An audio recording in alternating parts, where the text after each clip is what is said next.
Exit service history में mention होना चाहिए। और तीसरा, आपके जितने भी पुराने पीएफ है वो लेटेस्ट पीएफ में ट्रांसफर हो चुके होने चाहिए। अब ये तीनों आपको कैसे चेक करना है वो मैं आपको जल्दी से बता देता हूं और उसके बाद हम पीएफ विड्रॉल क्लेम की तरफ प्रोसीड करेंगे। सबसे पहले हम केवाईसी चेक कर लेते हैं। तो यहां पर आपको थर्ड ऑप्शन मैनेज मिलेगा, इस पर आपको क्लिक करना है। इसमें थर्ड ऑप्शन केवाईसी मिलेगा, इस पर जैसे ही आप क्लिक करेंगे, केवाईसी में आपके 3 डॉक्यूमेंट कवर होते हैं, बैंक, पैन एंड आधार। इन तीनों का स्टेटस आपको यहां पर ग्रीन में अप्रूव्ड दिखना चाहिए। स्टेटस के अलावा इसमें आपका नेम एज पर डॉक्यूमेंट तीनों में सेम होना चाहिए एग्जैक्टली, स्पेलिंग का भी डिफरेंस नहीं होना चाहिए। केवाईसी चेक करने के बाद आपको यहाँ पर सर्विस हिस्ट्री और डेट ऑफ एग्जिट चेक करनी है। तो यहाँ पर व्यू में आपको जाना है सेकंड ऑप्शन और यहाँ पर सर्विस हिस्ट्री पे आपको क्लिक करना है। तो यहाँ पर जितने भी एम्प्लॉयर्स को आपने सर्व किया है वो सारे यहाँ पर आपको शो होने चाहिए और इनमें आपका DOE यानी डेट ऑफ एग्जिट आपका मेंशन होना चाहिए। तो यहाँ पे डेट ऑफ एग्जिट ईपीएफ का और डेट ऑफ एग्जिट ईपीएस का दोनों का आपको मेंशन होना चाहिए। थर्ड, आपको चेक करना है कि आपके पुराने जितने भी एम्प्लॉयर हैं उनका बैलेंस आपका लेटेस्ट में ट्रांसफर हो चुका हो। तो यहाँ पे लेटेस्ट एम्प्लॉयर है पीएनबी हाउसिंग, तो मुझे ये चेक करना है कि आईसीआईसीआई बैंक का पीएफ बैलेंस पीएनबी हाउसिंग में ट्रांसफर हो चुका है। तो ये तीनों बातें इंश्योर करने के बाद आप पीएफ विड्रॉल क्लेम के लिए प्रोसीड कर सकते हैं। तो यहाँ पे आपको 5th नंबर का ऑप्शन दिखता है ऑनलाइन सर्विसेज का, इस पे जैसे ही आप क्लिक करेंगे तो यहाँ पे आपको 4 फॉर्म दिख रहे हैं, form 31, form 19, form 10C and form 10D। तो full and final PF withdrawal के लिए हमें फॉर्म 19 फिल करना होता है और आपका full and final pension withdrawal के लिए फॉर्म 10C फिल करना होता है। तो इस पर आपको क्लिक करना है। इसके बाद यहाँ पे आपको अपना बैंक अकाउंट नंबर फिल करना है जो आपका यूएएन पोर्टल पर अपडेट किया हुआ है और वेरीफाई किया हुआ है। अकाउंट नंबर पूरी तरह से एंटर करने के बाद आपको यहाँ पर वेरीफाई पे क्लिक करना है। इसके बाद इस सर्टिफिकेट ऑफ अंडरटेकिंग पर आपको यस क्लिक करना है, I agree to terms and condition. तो अगर आपका जो बैंक अकाउंट नंबर आपने करेक्ट एंटर किया है तो यहाँ पर एक ग्रीन टिक आ जाएगा, इसका मतलब आप आगे प्रोसीड कर सकते हैं। एक और चीज आपको यहाँ पर इंश्योर करना है कि आपका डेट ऑफ एग्जिट अपडेट होना चाहिए। तो यहाँ पे जो आपको डेट ऑफ एग्जिट दिख रही है उसके 60 डेज बाद ही आप अपने फुल एंड फाइनल पीएफ और पेंशन के लिए विड्रॉल कर सकते हैं। उसके बाद यहाँ पे आपको प्रोसीड फॉर ऑनलाइन क्लेम पर क्लिक करना है। इसके बाद यहाँ पे I want to apply for में एक बार फॉर्म 19 सिलेक्ट करेंगे और सेकंड टाइम उसमें फॉर्म 10 से सिलेक्ट करेंगे पेंशन विड्रॉल के लिए। तो चलिए full and final PF withdrawal के लिए फॉर्म 19 सिलेक्ट कर लेते हैं। अब यहाँ पे देखिए नीचे ऑप्शन खुल गए, इसमें सबसे पहला है अपलोड फॉर्म 15G।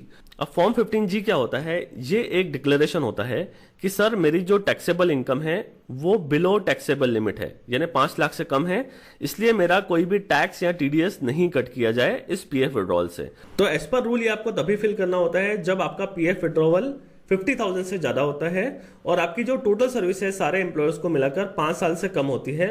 इस कंडीशन में आपको ये फॉर्म 15G भरना होता है। तो अगर आप ये डिक्लेरेशन नहीं देते हैं तो आपका 10% टीडीएस कट हो जाता है। तो फॉर्म 15G क्या होता है और उसको कैसे भरा जाता है उस पर मैंने एक सेपरेट वीडियो बना रखा है, उसका लिंक आपको डिस्क्रिप्शन बॉक्स में मिल जाएगा। तो मैंने अपना फॉर्म 15G प्रॉपरली फिल करके यहाँ पर सेव करके रखा हुआ है और इसे मैं अपलोड कर दूंगा। तो चूज फाइल पे क्लिक करके जहां पे भी आपके पीसी में फॉर्म 15G रखा हो वहां से उसे चूज करके अपलोड कर देना है।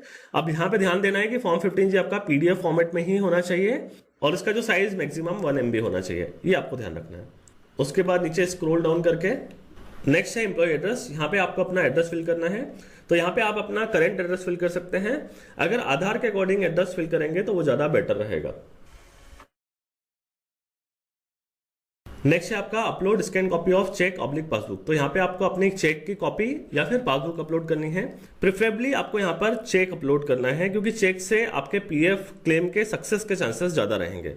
चेक अपलोड करने की कुछ इंस्ट्रक्शन है, only JPG and JPEG file आपको यहाँ पे अपलोड करनी है। मिनिमम साइज 100 KB होनी चाहिए और मैक्सिमम उसकी 500 KB साइज होनी चाहिए। उसके बाद bank account number, IFSC code and name should be visible on the cheque. In case scan image of cheque is not readable, claim is liable to be rejected. तो अगर आपका check readable नहीं है तो रिजेक्ट कर दिया जाएगा, ये सब कुछ लिखा हुआ है। तो चूज फाइल किया मैंने और जहां चेक रखा है वो मैंने अपलोड कर दिया। यहाँ पे जो आपने यहाँ पर अपलोड किया है चेक, उसको यहाँ पर क्लिक करके व्यू भी कर सकते हैं आप। तो यहाँ से आपको इंश्योर कर लेना है कि आपका जो चेक का स्कैन इमेज है वो प्रॉपरली विजिबल है, अकाउंट नंबर, आईएफएससी कोड सब कुछ दिख रहा है। और सबसे इंपॉर्टेंट जो यहाँ पे नहीं लिखा है वो ध्यान से सुनिए, इस चेक के नीचे आपका नाम जरूर लिखा होना चाहिए। अगर आपके पास प्रिंटेड नाम वाला चेक नहीं है तो आपको बैंक में अप्लाई करना है और नए चेक आ जाने के बाद जिस पे आपका नाम प्रिंट है वो इंश्योर करने के बाद ही आपको यहाँ पे अपलोड करना है। ये इंश्योर करने के बाद इसको क्लोज कर देते हैं और उसके बाद यहाँ पर I hereby consent to provide my Aadhaar number biometric पे क्लिक करके गेट आधार ओटीपी पे आपको क्लिक करना है। तो ऐसा करने पे आपके मोबाइल नंबर पे एक ओटीपी आएगा, तो वो मोबाइल नंबर जो आपके आधार में रजिस्टर्ड है उस ओटीपी को यहाँ पर आपको इंटर करना है।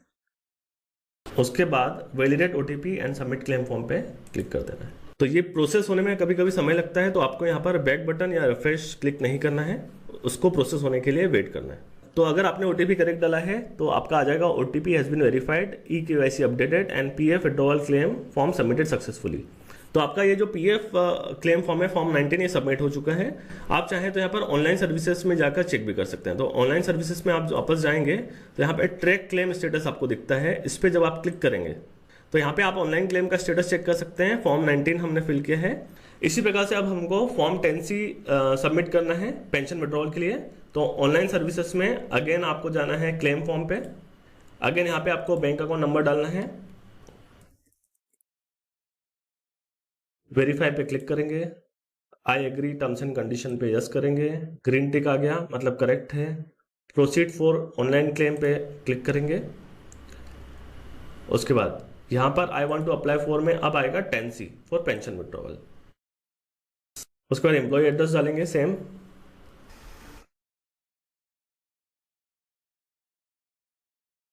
उसके बाद अब यहाँ पे आप ध्यान देंगे तो आपको यहाँ पे फॉर्म 15G का ऑप्शन नहीं आता है क्योंकि पेंशन पे आपका टीडीएस कट नहीं होता है। अब यहाँ पर again upload scan copy of check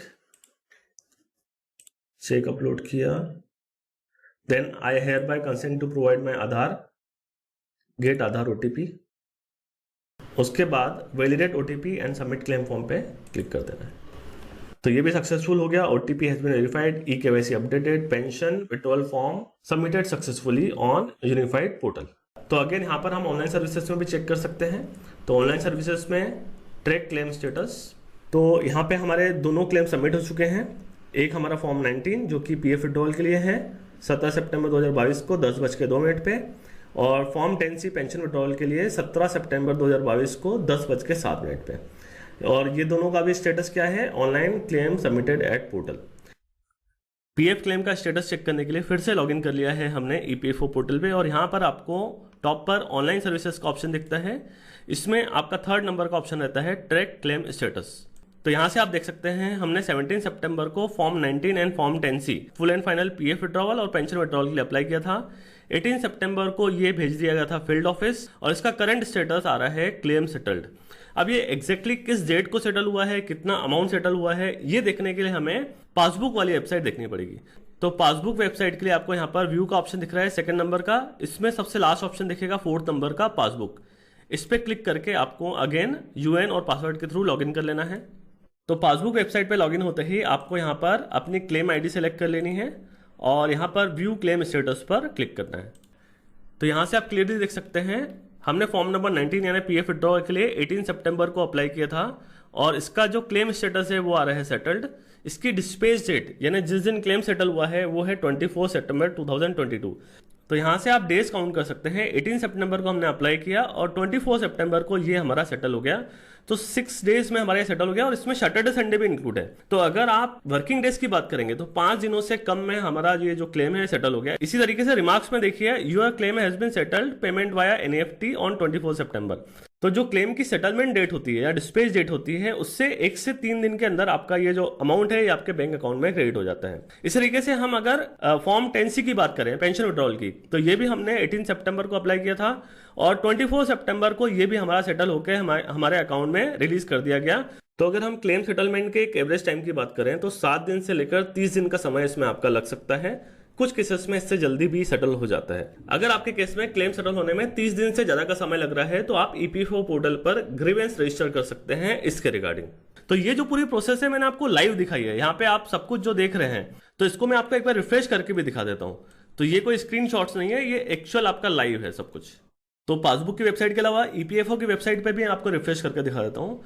तो यहाँ पे रिफ्रेश करूंगा तो लॉगआउट हो जाएगा। तो एक बार मैं होम पे क्लिक करता हूँ और होम पे क्लिक करने के बाद ऑनलाइन सर्विसेज में आके ट्रैक क्लेम स्टेटस पे क्लिक करता हूँ। तो ये पूरी प्रोसेस विथ प्रूफ दिखाने का मेरा इंटेंशन ये है कि कई लोग कंसल्टेंट्स के चक्कर में फंस जाते हैं। तो आपको किसी कंसल्टेंट की जरूरत नहीं है, आपको किसी एम्प्लॉयर के अप्रूवल की जरूरत नहीं है, आप ऑनलाइन अप्लाई कीजिए। आपको ध्यान ये रखना है कि जो भी स्टेप्स मैंने बताई है इस वीडियो में, वो आपको प्रॉपर्ली फॉलो करनी है बिना किसी गलती किए, ताकि आप अपनी हार्ड अर्न मनी, आपकी जो इतना मेहनत का पैसा है, वो आप उसे आसानी से प्राप्त कर सकें और समय पर वो आपके काम आ सके। वीडियो अगर आपको पसंद आया हो तो वीडियो को लाइक जरूर कीजिएगा और इस वीडियो को ज़्यादा से ज़्यादा अपने फ्रेंड्स और कलीग्स में शेयर कीजिए, ताकि वो भी इस प्रकार के वीडियोस का बेनिफिट उठा सकें और बिना किसी दिक्कत के अपनी हार्ड अर्न मनी विड्रॉ कर सकें। इसी प्रकार के कंटेंट के लिए चैनल को सब्सक्राइब जरूर कीजिएगा। तो आज के लिए बस इतना ही। जल्दी मुलाकात होगी एक और नए इंटरेस्टिंग और इन्फॉर्मेटिव वीडियो के साथ। जय हिंद, धन्यवाद।